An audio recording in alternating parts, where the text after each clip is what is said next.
नमस्ते शिक्षक साथियों, आपका आपके चैनल टीचर हेल्पिंग हैंड में स्वागत है। आज मैं आप लोगों के साथ शिक्षण योजना के क्रम में जो मैं आप लोगों के साथ शेयर कर रही हूँ, तो ये हमारा पाठ 11वां है।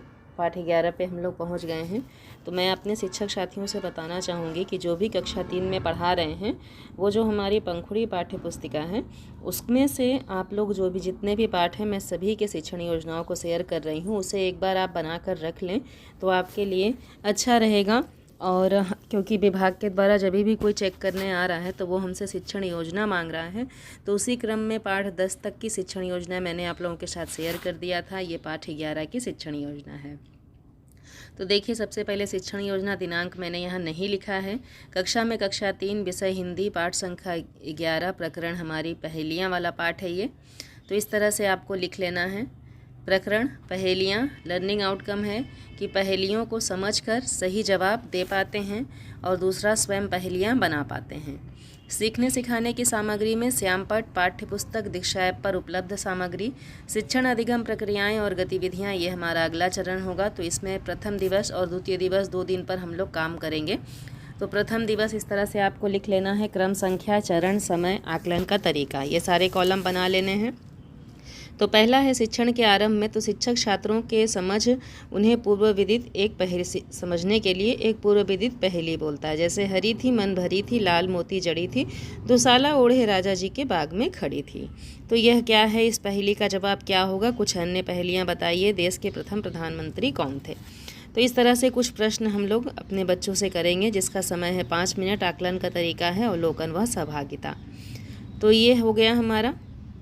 फिर नेक्स्ट पॉइंट है शिक्षण के दौरान। तो शिक्षक पुस्तक बंद करके श्यामपट्ट पर चित्र बनाता है तथा छात्रों के समझ के लिए पहेली बोलकर उन चित्रों में से पहेली का सही उत्तर खोजकर देने को कहता है। छात्र उत्साहपूर्वक प्रक्रिया में भाग लेते हैं।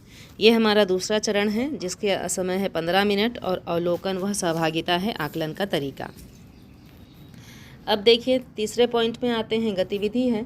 तो शिक्षक छात्रों से उनकी दी हुई पहेली लिखकर बनाने को कहता है। ये है, जिसका समय है 10 मिनट। अवलोकन व सहभागिता माध्यम है। चौथा पॉइंट है शिक्षण के बाद में।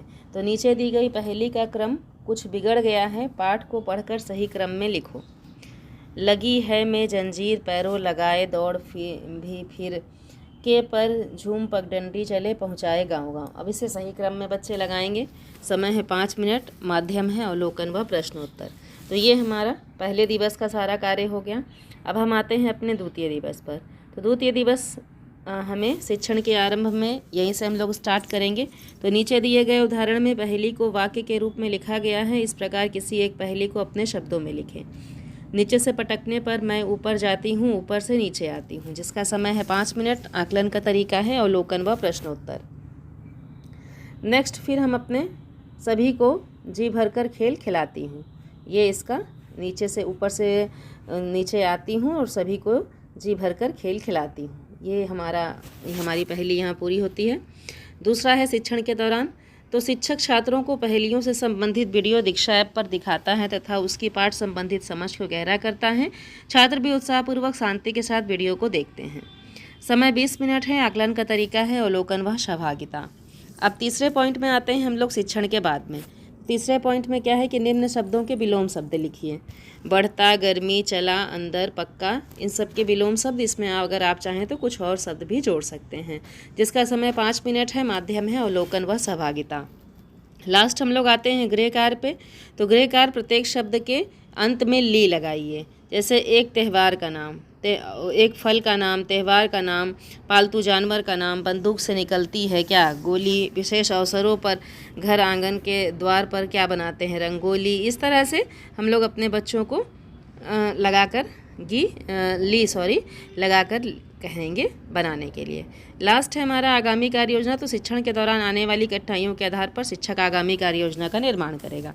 तो इस तरह से देखिए, 3 पेजेस में ये हमारी शिक्षण योजना कंप्लीट हो जाती है। हमारे एक शिक्षक साथी ने इसे बनाया है। इसका PDF लिंक मैं अपने डिस्क्रिप्शन बॉक्स में डाल दूंगी।